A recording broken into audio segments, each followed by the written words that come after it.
Assalamualaikum warahmatullahi wabarakatuh. Saya Zafira Nabila, NIM 182410101133 dari kelas Data Mining B, ingin menjelaskan tentang tugas dari modul 11, yaitu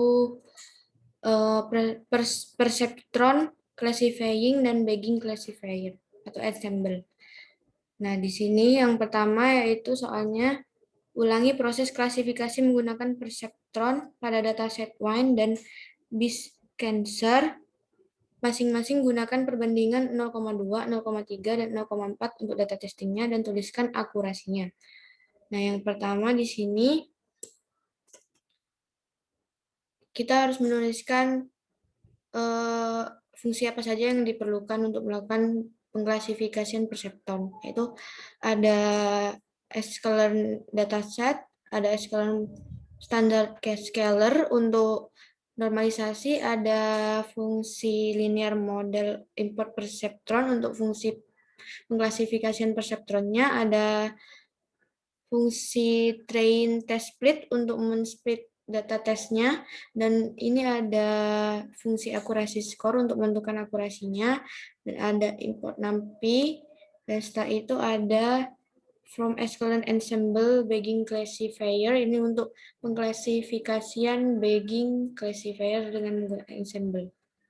Nah, di sini untuk soal yang nomor pertama, yaitu dengan dataset Wine. Nah, di sini kita menggunakan fungsi yaitu yang mengambil dataset dari Escalon sendiri, langsung dari Escalon. Jadi kita tidak perlu mendownload dataset Wine atau Biscanson-nya. Nah, di sini caranya dengan membuat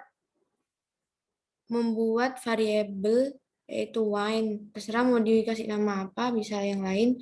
Tapi saya menggunakan variabel wine di sini. Wine sama dengan dataset untuk dataset.load itu untuk memanggil dataset wine dengan variabel x sama dengan wine.data, artinya x itu adalah dataset wine-nya untuk menempatkan dataset wine-nya, dan y itu adalah wine.target, yaitu menempatkan dataset targetnya.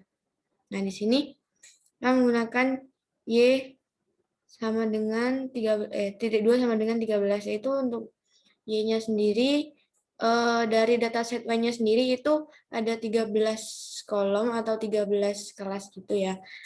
Nah, untuk x-nya juga sama, ada 13 kolom. Nah, di sini terlebih dahulu kita membuat tempat untuk data training dan data testingnya, yaitu ada Xtrain, ada Xtest, ada Ytrain, ada Ytest, lalu di split atau dipisahkan atau dilainkan, dibedakan dengan data testing sebesar 0,2, ukuran testingnya sebesar 0,2 sendiri, karena yang disoalkan yang diminta 0,2. Nah, jadi memakai 0,2 datasnya. Terus yang setelah itu kita menormalisasi semua data testingnya yang telah di split tadi, yaitu dengan cara menggunakan fungsi standard scalar. Nah, di sini standard scalar di sini saya menggunakan menamainya dengan variabel ss. Nah, lalu ss.fit extrain. Nah, di sini ss.fit itu digunakan untuk mengisi normalisasinya dengan data Xtrain. Nah, lalu Xtrain std di sini variabel yang digunakan untuk mengubah atau mentransform Xtrain-nya sendiri. Nah, yang kedua ini ada Xtest. Xtest ini untuk mengubah data testingnya atau mentransform data testingnya dengan Xtest. Lalu kita langsung pengklasifikasiannya dengan menggunakan perceptron. Nah, perceptron di sini saya beri nama variabel PCT ya, agar terlihat gampang aja ya. Di sini PCT sama dengan perceptron, terus eta 0 sama dengan 0,1. Nah, eta di sini digunakan untuk mengukur perubahan bobotnya dari setiap pengklasifikasian datanya nanti dengan menggunakan random state 0. Nah, di sini kenapa menggunakan random state 0? Karena saya telah mencoba menggunakan random state 100, tapi akurasinya malah berubah-ubah. Nah, untuk yang random state 0, itu akurasinya tidak berubah-ubah. Nah, seperti biasa, ada pct.fit untuk mengisi datanya yang telah di training, dan untuk variabel y underscore prat di sini itu untuk mengisi data prediksi yang akan diakurasi. Nah, di sini print nilai akurasi, lalu persen akurasi underscore score untuk menampilkan nilai akurasinya. Nah, di sini yang 0,2 nilai akurasinya sama dengan 1 ya, berarti akurasinya sangat tepat kalau yang 0,2. Nah, sedangkan yang 0,3 bisa dicoba dengan mengubah di sininya aja ya.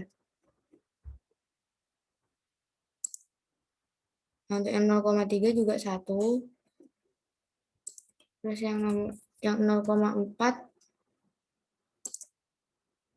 nilai akurasinya 0,4 0,97. Nah, berarti di sini kesimpulannya 0,2 dan 3 akurasinya sangat tepat, yaitu 1 atau 100%. Nah, untuk yang akurasinya 0,4 di data set wine itu bernilai 0,97 kurang tepat.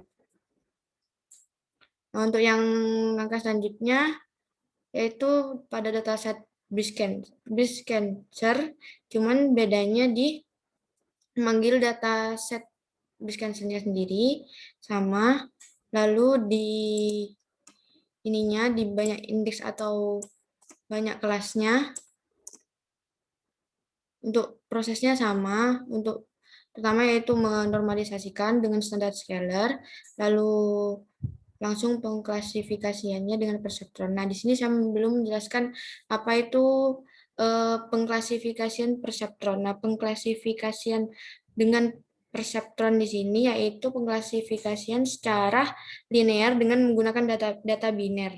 Nah, seperti itu untuk perseptron sendiri. Nah, di sini kita coba yang 0,2.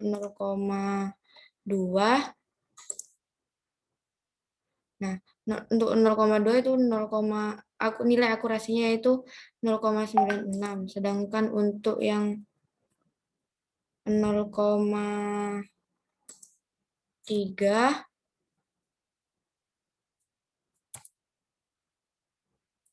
bentar.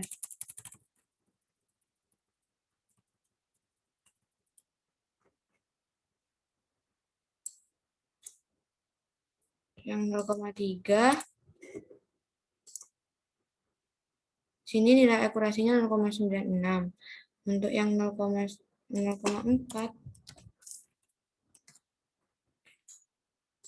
nilai akurasinya 0,95. Nah, berarti yang paling besar nilai akurasinya itu udah nilai dengan data testing 0,2 dan 0,3, sama seperti yang dataset wine sendiri ya. Nah, untuk soal nomor 2 yaitu ulangi proses klasifikasi menggunakan bagging dengan base classifier perceptron pada dataset wine dan breast cancer. Gunakan perbandingan test set 0,3, masing-masing gunakan perbandingan n estimators sama dengan 100, 200, dan 300, dan tuliskan akurasinya. Nah, untuk nomor 2 ini untuk di dataset wine yang pertama yaitu seperti biasa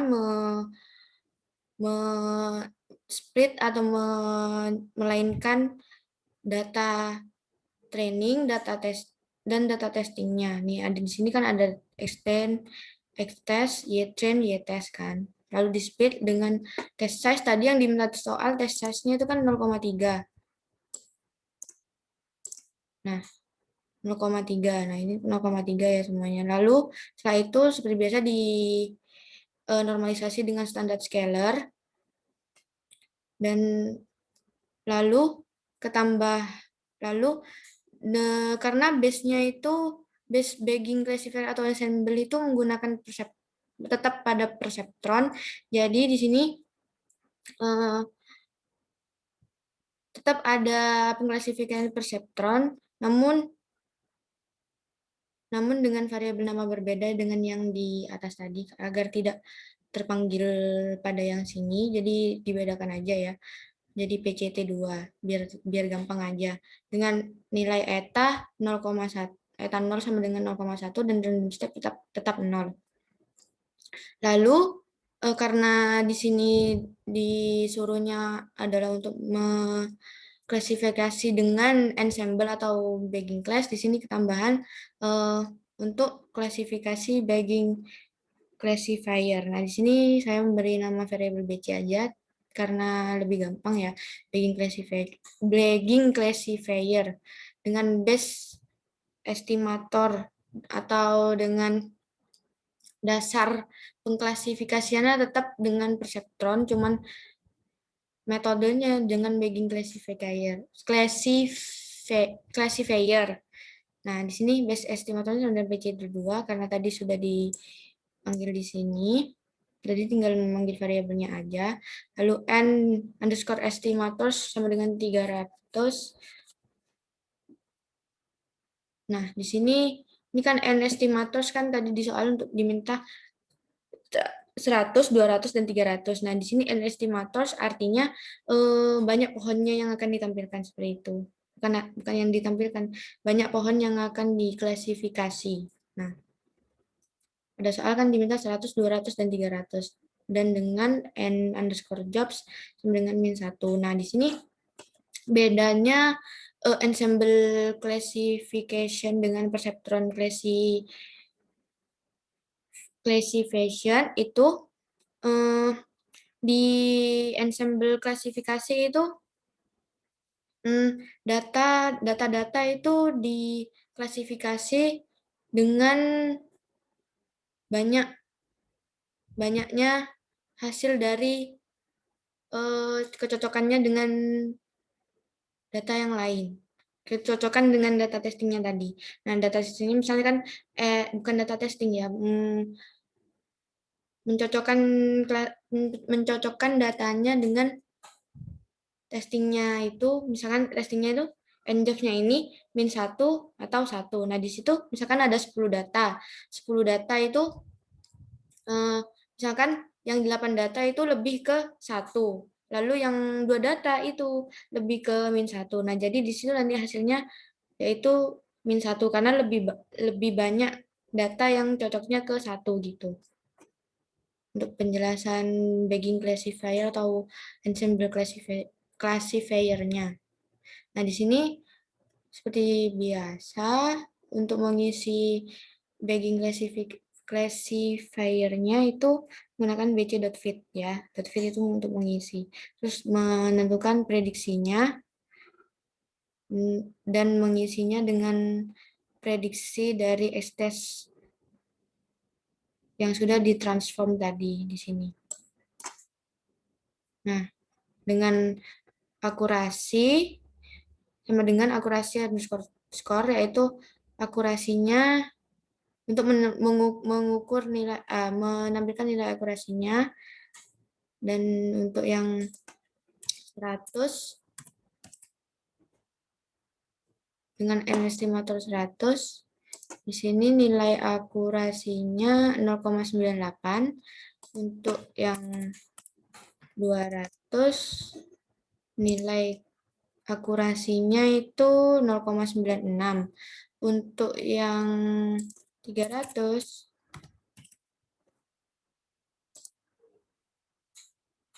0,96 juga. Nah, di sini berarti kesimpulannya dari jumlah n estimators itu semakin kecil jumlah n estimatornya itu semakin akurat atau nilai akurasinya tinggi, yaitu 0,98 tadi kan yang n estimatornya sama dengan 100. Nah, untuk dataset breast cancer sama aja, cuman yang digunakan adalah dataset breast cancer. Nah, coba ya. Untuk yang 100, jadinya nilai akurasinya 0,98. Untuk n estimator 200,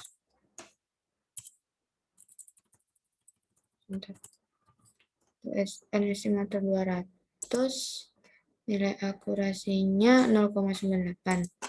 Untuk yang 300, n estimatornya 0,97. Nah, di sini malah berbeda ya, karena berbeda dataset juga yang digunakan. Yang di sini kan breast cancer tadi. Nah, yang paling besar nilai akurasinya itu yang n estimatornya 200 tadi kan ya, 0,98. Mungkin dari datanya juga ya yang berpengaruh. Jadi simpannya yaitu yang paling besar n estimator sama dengan 200. Nah, sekian dari presentasi saya. Mohon maaf bila ada salah kata. Assalamualaikum warahmatullahi wabarakatuh.